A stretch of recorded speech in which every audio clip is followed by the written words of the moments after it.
Hello friends, সবাই কেমন আছেন? আশা করি সবাই ভালো আছেন। আমি চলে এসেছিলাম আমার গ্রামের বাড়িতে। আর আমার গ্রামের বাড়িতে এসে কী খেলাম তা আপনাদের দেখাবো আজকের ভিডিওটিতে। আজকের ভিডিওটি একটু অন্যরকমই ছিল। এই দেখুন, প্রথমে হাঁসটা কাটা হয়েছিল। হাঁসটা কেটে দেখুন ভালো করে পরিষ্কার করে এখন হাঁসটিকে পুড়িয়ে নেওয়া হচ্ছে। আসলে হাঁসের মাংসের টেস্ট কিন্তু না পোড়ালে বোঝা যাবে না। হাঁসটাকে আগুনে একটু ঝলসে নিলে, একটু পুড়িয়ে নিলেই কিন্তু হাঁসের আসল স্বাদটা পাওয়া যায়।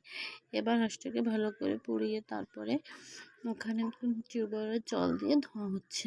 এই যে আমাদের মন্টুসের পাপা দেখুন বসে বসে হাঁসটা কাটছে, কেটে দিচ্ছে না আর কি। খুবই এক্সপার্ট, কিন্তু আমি কিন্তু মন্টুসের পাপার কাছ থেকে শিখেছি হাঁস কাটা। খুবই ভালো পারে কাটতে।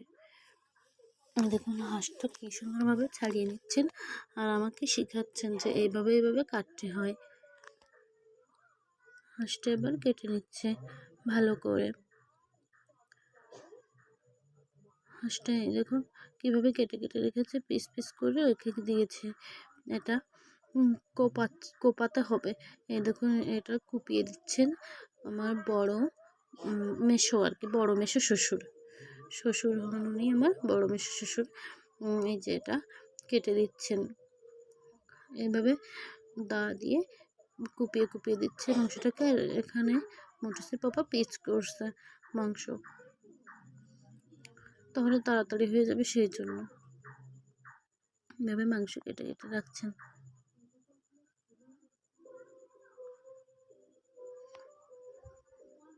মাংস কাটা কিন্তু প্রায় হয়ে গেছে। এবার দেখুন একটা অন্য জিনিস দেখাবো, গ্রাম বাংলার একটা পুরনো একটা জিনিস আমি দেখাবো এখানে, যে গ্রাম বাংলা এখনো এসব রয়ে গিয়েছে, সেটাই দেখাবো। একটা পুরনো জিনিস। এই যে এখানে দেখুন কি হচ্ছে, হামানে করে কি করছে, এখানে চালের গুঁড়ি করছে। চালের গুঁড়ি কিন্তু আমরা অনেকাংশে দেখি এখন কিন্তু মেশিন হয়ে গিয়েছে। মেশিনে সবাই চালের গুঁড়ি করে নিয়ে আসে, কিংবা প্যাকেটেও কিনতে পাওয়া যায়। আর গ্রাম বাংলার দেখুন একটা ঐতিহ্য এখনও কিন্তু রয়ে গিয়েছে। গ্রাম বাংলা এইভাবে হামানদিস্তায় করে চালের গুঁড়ি করে, এভাবে হাতে করে। যদিও এটা একটু কষ্ট সাপেক্ষ, তারপরেও কিন্তু একটা আলাদা মজা আছে। এই যে দেখুন মাংসটা কাটা হয়ে গিয়েছে আর মাসি এখানে চালটা চেলে নিচ্ছে আর কি। চালের গুঁড়িটা একটু করে নিচ্ছে, যেন চালের কোনো অংশ না থেকে যায়, সেই জন্য ভালো করে চালের গুঁড়িটা চেলে নিচ্ছে আর কি। এবার চালের গুঁড়ি করা হয়ে গেছে। এই দেখুন এখানে থেকে পিঠা তৈরি কিন্তু শুরু হয়ে গেছে। তেলের পিঠা কিন্তু খুবই মজা লাগে আমার, বিশেষ করে গরম গরম খেতে খুব মজা লাগে। এই যে আমার মাসি শাশুড়িরা এখানে পিঠা বানাচ্ছেন, তেলের পিঠা। দেখুন কত সুন্দর ফুলে উঠেছে দেওয়ার সঙ্গে, আর খুবই গোলগাল হচ্ছে আর খুবই ফুলকো ফুলকো হচ্ছে। কিন্তু এরকম গরম গরম তেলের পিঠা খেতে কার কার ভালো লাগে আমাকে কমেন্ট করে জানাবেন। কিন্তু এইভাবে সবাই মিলে একসাথে কিন্তু একটা মজাই আলাদা। সবাই মিলে একসাথে বসে আড্ডা দেওয়া, পিঠা খাওয়া, গল্পগুজব করা খুবই ভালো লাগে আমার, সবাই মিলে একসঙ্গে থাকতে। এখানে এনারা পিঠা ভাজছেন আর আমি চলে আসলাম এদিকে মাংসটা ম্যারিনেট করতে। এ দেখুন প্রথমে ঝালের গুঁড়ি নিয়েছি, এবার একটু জল মিশিয়ে একটু নেড়ে ছেড়ে নিচ্ছি আর কি। আর এখানে আমি দিয়ে দিলাম গুঁড়া মশলা, এটা হচ্ছে ধনিয়া গুঁড়াটা এবার আমি মিক্স করে দিব। একটু জল, আবার একটু জল দিয়ে দিয়েছি। এবার ঝালের গুঁড়োটার সঙ্গে আর ধনিয়া গুঁড়োটা একসাথে আমি মিক্স করে নেব। এবার ভালো করে একটু মিশিয়ে নিচ্ছি আর কি, একটু পেস্ট বানিয়ে নিচ্ছি। আর এই যে আমার শাশুড়ি মা এখানে জিরে বাটছেন, জিরেটা বেটে নিচ্ছেন। আর এই যে দেখুন এখানে তেলের পিঠা বানানোর কাজ চলছে, একদিকে এক কাজ চলছেই। একদিকে পিঠা বানানো, একদিকে মশলা বাটা, একদিকে হাঁস কাটা। সবাই মিলে থাকার আনন্দই কিন্তু আলাদা, এক কাজে বিজি আছে। আর এই যে এখানে পেঁয়াজ রসুন বাটাবাটি হচ্ছে, সবাই বিভিন্ন কাজে ব্যস্ত। এখানে বাটাবাটি হয়ে গেল। এবার আমি চলে আসলাম মাংসটা ম্যারিনেট করতে। এই দেখুন এখানে আমি সেই ঝালের গুঁড়া আর সে ধনিয়ার পেস্ট দিয়ে দিলাম। এখন দিয়ে দিব কাঁচা লঙ্কা কাঁচা লঙ্কা চেরা। আর এবার দিয়ে দেবো আমি সেই জিরে বাটাটা। আবার এবার দেবো আমি পেঁয়াজ রসুন বাটা। এবার আমি দিচ্ছি গরম মশলা বাটা, এলাচি লবঙ্গ দারচিনি বাটা। এবার আমি দিয়ে দিচ্ছি লবণ। ওটা দিয়ে এবার আমি দিয়ে দেবো ওখানে সয়াবিন তেল। আমি ম্যারিনেট করছি সয়াবিন তেল দিয়ে, কিন্তু আমি রান্নাটা করবো সরিষার তেল দিয়ে। এবার আমি দিয়ে দিচ্ছি হলুদ গুঁড়ো। এই যে সব কয়টা উপকরণ দেওয়া হয়ে গিয়েছে। এবার আমি ভালো করে মেশাবো আর কি। আসলে ম্যারিনেটের উপরে কিন্তু রান্নাটা অনেকাংশই নির্ভর করে। আগে থেকে যদি আধা ঘন্টা 1 ঘন্টা আগে যদি মাংসটা ভালো করে ম্যারিনেট করে রাখা হয়, তাহলে কিন্তু মাংসটার ভিতরে খুবই ভালোভাবে মশলাগুলো ঢুকে আর কি, খুবই ভালো লাগে খেতে।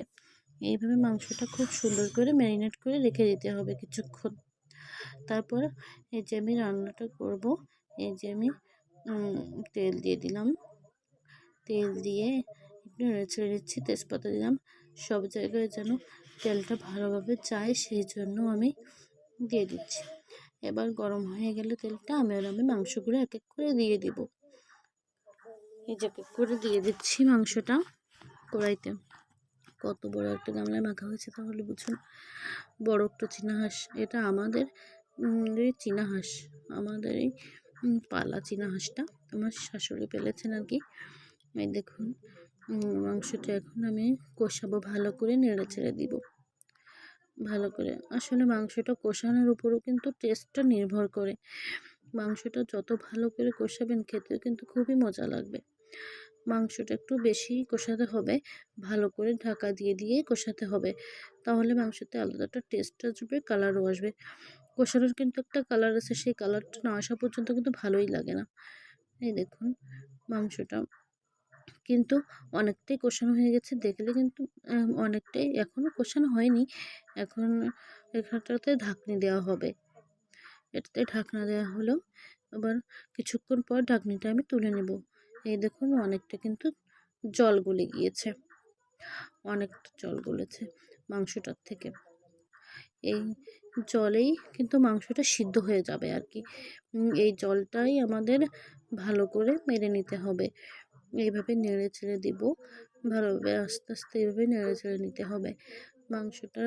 এই ঝোলটা শুকানো অবধি কিন্তু আমরা এভাবে ঢাকনা দিব আর উঠাবো, ঢাকনা দিব আর উঠাবো। এই মাংসটা কষা হতে হতে এখন আমি নিয়ে আসছি তেলের পিঠা। মাংস কষা হতে লাগুক আর এই দিক থেকে আমি সবাইকে দিয়ে দিব তেলের পিঠা। তেলের পিঠাটাও খুব গরম ছিল, গরম গরম ভাত ছিল, আর সেই সময় আমি দিতে এসেছিলাম গরম গরম সবাইকে। এই যে বলছি সবাই নাও, গরম গরম সবাই খেয়ে নাও। গরম গরম তেলের পিঠা খেতে কিন্তু খুবই মজা লাগে আমার। অনেকেরই গরম গরম তেলের পিঠা পছন্দ। ঠান্ডা হলেও অবশ্য মন্দ লাগে না, কিন্তু গরম গরম খেতে একটা আলাদাই মজা। এই যে দেখুন খুবই এরা কেমন মজা করে খাচ্ছে পিঠাগুলো। এই যে কাকিমাকে দিতে আসলাম এবার পিঠাগুলো।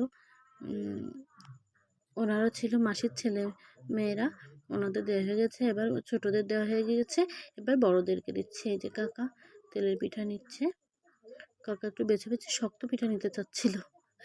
এবার আমার শ্বশুরমশাইকে দিচ্ছি তেলের পিঠা, হ্যাঁ খাচ্ছে এবার তেলের পিঠা। আর এইদিকে দেখুন মন্টুসের বাবা মন্টুসকে ঘুম পাড়াচ্ছে। আমি বলছি আসো পিঠা খেয়ে যাও। এই যে এবার মাংসটা কতটুকু কষা হলো দেখব। দেখুন মাংসটা কিন্তু কষা হয়ে গিয়েছে, আপনারা দেখলেই বুঝতে পারবেন। তেলটা কিন্তু উপরে উঠে এসেছে, যখন তেলটা উপরে উঠে আসবে বুঝতে হবে আমাদের মাংসটা কষা হয়ে গেছে। কিন্তু আমি এখনই জল ঢেলে দিব না, একটু নেড়ে চেড়ে নিতে হবে এইভাবে। এবার আমি ঢাকনাটা আর দিব না, ঢাকনাটা না দিয়েই এইভাবে যেন তলায় লেগে না যায়, সেই জন্য অনবরত এইভাবে খুন্তি দিয়ে নাড়তে হবে। এইভাবে অনবরত খুন্তি দিয়ে নেড়ে নেড়ে মাংসটা ভালো করে আর একটু কষাতে হবে আর কি। এইভাবে কষাতে কষাতে কিন্তু মাংসের কালার কিন্তু পুরোটাই চেঞ্জ হয়ে যাবে, অনেকটাই চেঞ্জ হয়ে গিয়েছে, আরও চেঞ্জ হয়ে যাবে মাংসের কালারটা। আসলে মাংসের কালারটা দেখেই কিন্তু খেতে ইচ্ছে হচ্ছে বলুন, এত সুন্দর কালার এসেছে মাংসটার, আসলে বলার মতো না, খুবই সুন্দর কালার এসেছে। দেখুন একদম পারফেক্টভাবে কষা হয়ে গেছে।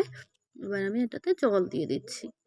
এখানে সবাই গরম জল দেওয়ার জন্য চেষ্টা করবেন, কিন্তু আমার গরম জল ছিল না বলে আমি ঠান্ডা জলটাই দিয়ে দিলাম। এই দেখুন জলটা দেওয়া হয়ে গিয়েছে। এখন আমি ঢাকা দিয়ে রাখবো, ঢাকা দিয়ে সিদ্ধ করতে দেবো।